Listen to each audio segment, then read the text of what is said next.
ओइ पछाडि चाहिँ हाम्रो दाजु पुरै भ्लगिङ हान्दै हुनुहुन्छ है फेरि दाजु भ्लगिङ गर्दै हुनुहुन्छ हाम्रो उहाँ चाहिँ एसआर भ्लग्स दाजु सारे भिरगाउँ र मुनि चाहिँ काठमाडौँ भ्याली दाजु मान्छेको चलिरहनु भएको छ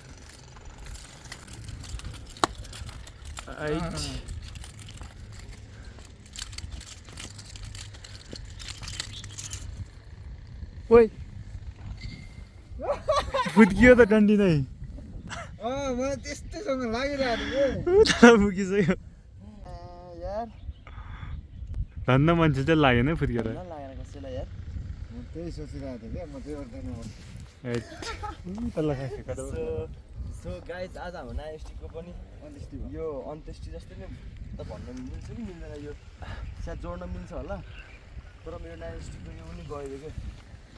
गोकर्णबाट चाहिँ यहाँ आइपुग्नुको लागि जस